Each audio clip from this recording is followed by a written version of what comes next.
Hi my self शुरुजीत राय आप देख रहे हैं एस्ट्रोनॉटिक यार। आज हमारा टॉपिक है एल्जेब्रिक एक्सप्रेशन। ये एल्जेब्रिक एक्सप्रेशन क्या है? A combination of constant and variables connected by the sign of fundamental operations. जैसे फंडामेंटल ऑपरेशंस में क्या आता है? Plus minus into divide.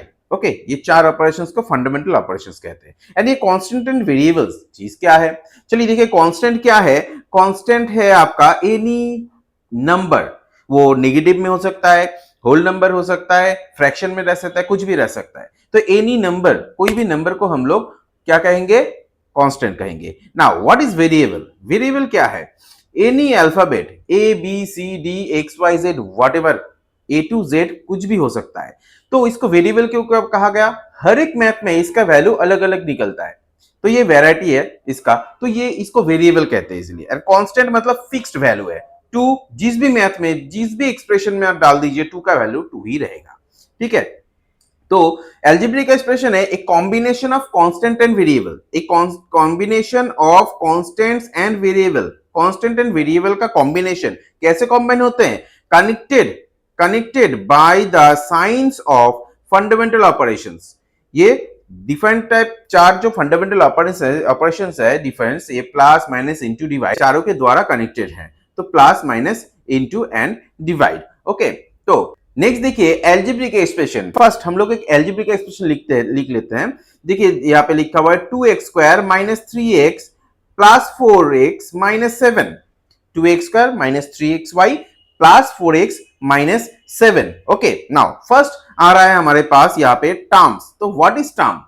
Term देखिए यहाँ पे हम लोग लिखे 2x स्क्वायर एक टर्म है, माइनस 3xy दूसरा टर्म है, 4x इस एक्सप्रेशन का तीसरा टर्म है, एंड माइनस 7 ये इसका फोर्थ नंबर टर्म है। तो यह टर्म को हम लोग कैसे आइडेंटिफाई करें? चलिए, इनटू एंड डिवीजन, ये दोनों ऑपरेशन से कॉम्बाइन होने वाला कांस्टेंट एंड वेरिएबल को हम लोग एक टर्म कहेंगे। लेकिन जब बीच में एक प्लस या माइनस घुस गया, एडिशन या सब्सट्रैक्शन, प्लस माइनस साइन अगर घुस गया, तो इसको हम लोग अलग टर्म बोल देंगे। जैसे कि देखिए 2x स्क्वायर माइनस 3xy है, तो माइनस रहने से 2x स्क्वायर अलग टर्म हो गया एंड 3xy देखिए अलग टर्म हो गया। सिमिलरली प्लस होने से यहाँ पे देखिए 3xy अलग टर्म हो गया एंड 4x अलग टर्म हो गया। ठीक है, माइनस रहने से 4x एंड 7 अलग टर्म हो गया। हाँ, टर्म के सामने प्लस एंड माइनस दोनों ही टर्म का उसी टर्म का होगा।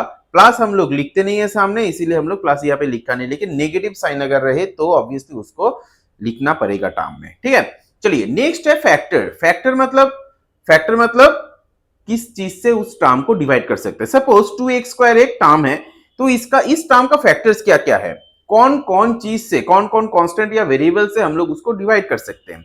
जैसे कि देखिए 2 से हम लोग डिवाइड कर सकते हैं, 1 से डिवाइड कर सकते हैं, एक स्क्वायर से हम लोग डिवाइड कर सकते हैं। सिमिलरली माइनस 3xy में देखिए माइनस 3 को हम लोग डिवाइड कर सकते, माइनस 3 से हम लोग इसको डिवाइड कर सकते हैं, माइनस 3xy को एक से डिवाइड कर सकते हैं, एक्स वाई से डिवाइड कर सकते हैं, वाई से भी हम लोग डिवाइड कर सकते हैं। यह है फैक्टर्स, कौन से कांस्टेंट या वेरिएबल से हम लोग उसको डिवाइड कर सकते हैं।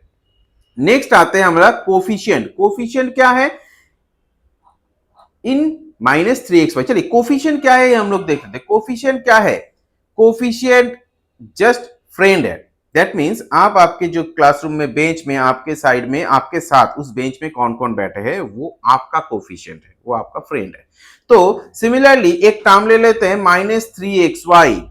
इस टर्म में अगर मैं बोलूं x का कोफिशिएंट कौन है, दैट मीन्स x को छोड़ के अगर आप उस बेंच में आप लोग चारों बैठते हैं ना, आपको बोला जाए कि आपका फ्रेंड कौन है, तो आप क्या करेंगे? आपको छोड़ के बाकी तीनों का नाम लिखेंगे, राइट? बाकी तीनों का नाम बोलेंगे। तो यही बात है, अगर किसी टर्म में अगर बोला जाए कि x का कोफिशिएंट कौन है, तो आप लिखेंगे बाकी क्या? Minus 3y। ऑब्वियसली माइनस चाहिए, मैंने बोला था साइन यहाँ पे आएगा। ठीक है, अगर मैं हम लोग बोलते हैं कि 2x स्क्वायर में 2 का टर्म, 2 का कोफिशिएंट कौन है, तो आप बोलेंगे x स्क्वायर। x का कोफिशिएंट कौन है? 2 है। ठीक है, चलिए नाउ फोर्थ है कांस्टेंट टर्म। कांस्टेंट टर्म क्या है?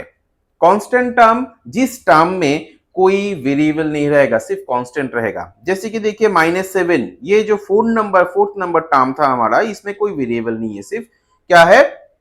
कांस्टेंट है, नंबर है, तो इसको कांस्टेंट टर्म कहेंगे। अभी आते हैं हम लोग like and unlike term. Like and unlike term क्या कहेंगे, किसको कहेंगे? अगर कोई अलजेब्रिक एक्सप्रेशन में कोई ऐसा टर्म्स है जिसमें वेरिएबल सेम है, जैसे कि सपोज एक एग्जांपल ले लेता हूं, चलिए यहाँ पे देखते देखते हैं।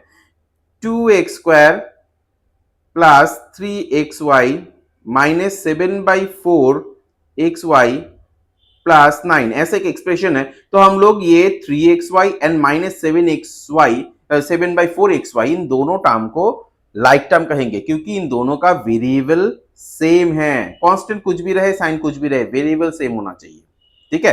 तो उसको हम लोग लाइक टर्म कहेंगे। अगर वेरिएबल सेम नहीं है तो अनलाइक टर्म, जैसे कि एल्जेब्रिक एक्सप्रेशन में चारों ही अनलाइक टर्म है, किसी का भी वेरिएबल किसी के साथ सेम नहीं है। आप बोलेंगे सर यहाँ पे फर्स्ट टर्म में तो एक्स है, सेकंड टर्म थर्ड टर्म में भी सिर्फ एक्स है, सिर्फ एक्स देखने से भी नहीं चलेगा। ये और एक चीज है कि पावर भी देखना पड़ेगा। अगर यहाँ पे दोनों में ही देखिए एक्स एंड वाई दोनों ही वन पावर का है, दोनों का ही पावर वन वन है, इसमें भी दोनों का पावर वन वन है, तो इसलिए ये लाइक टर्म हो गया, ठीक है। पावर अगर पावर भी सेम होना चाहिए, वेरिएबल तो सेम होना ही चाहिए, साथ में पावर भी सेम होना चाहिए, ठीक है। नेक्स्ट हमारा आ रहा है types of algebraic expression. Algebraic expression कितने टाइप का होता है, चलिए ये टर्म के ऊपर बेस करके हम लोग एल्जेब्रिक को डिफरेंट टाइप्स में डिवाइड करेंगे। जैसे कि पहला है, देखिए मोनोमियल। मोनोमियल मतलब जिस एक्सप्रेशन का एक ही टर्म होगा और कोई नहीं, सिर्फ एक ही टर्म होगा, उसको हम लोग मोनोमियल बोलेंगे, मोनोमियल एल्जेब्रिक एक्सप्रेशन। बाइनोमियल, जिस एक्सप्रेशन का दो टर्म होगा, देखिए यहाँ पे दो टर्म है, 2x² एक टर्म है एंड 3xy एक टर्म है, तो इसको हम लोग बाइनोमियल कहेंगे। ट्राइनोमियल्स, जिस एल्जेब्रिक एक्सप्रेशन का तीन टर्म होगा उसको ट्राइनोमियल्स कहेंगे। एंड क्वाड्रिनोमियल, जिस एल्जेब्रिक एक्सप्रेशन का चार टर्म होगा उसको हम लोग क्वाड्रिनोमियल कहेंगे। इसके बाद का पांच टर्म, सिक्स टर्म, इसका कोई अलग से नाम नहीं है, लेकिन आप दो नंबर टर्म से शुरू करके किसी भी नंबर ऑफ टर्म के एल्जेब्रिक एक्सप्रेशन को आप उसको मल्टीनोमियल भी कह सकते हैं, ठीक है। उसको आप मल्टीनोमियल भी कह सकते हैं। इस चारों का स्पेशल अलग से नाम दिया गया है, जैसे कि मोनोमियल एक टर्म, दो टर्म वाला बाइनोमियल, तीन टर्म वाला ट्राइनोमियल, चार टर्म वाला क्वाड्रिनोमियल, ठीक है। एंड दो एंड उससे ज्यादा किसी भी टर्म को मल्टीनोमियल कह सकते हैं। हाँ, थर्ड टर्म वाला ट्राइनोमियल को भी आप मल्टीनोमियल कह सकते हैं, ठीक है। हम लोग इसी कॉन्सेप्ट में पॉलिनोमियल आप लोग नाम सुने हो, शायद सुना होगा, या भी अगर नहीं सुना तो नेक्स्ट क्लासेस में सुन लोगे। तो पॉलिनोमियल एंड एल्जेब्रिक एक्सप्रेशन में बहुत ही सेम चीज है, ठीक है। वो हम लोग दूसरे वीडियोस में डिस्कस करेंगे। पॉलिनोमियल को लेके पूरा हम लोग उसको कॉन्सेप्ट क्लियर करेंगे। तो ये था हमारा एल्जेब्रिक एक्सप्रेशन, ठीक है। इसका कुछ बेसिक कॉन्सेप्ट्स, इसका कुछ बेसिक टाइप्स, ये हम लोग आज डिस्कस किए। क्लियर? अगर आप लोग को इसका प्रॉब्लम्स को लेके भी कुछ क्वेरी है, प्रॉब्लम्स का भी एक अलग से वीडियो चाहते हैं, तो वो हम कमेंट में बताइए, तो हम लोग उसका अलग से एक वीडियो बना के डालेंगे, ठीक है। ओके।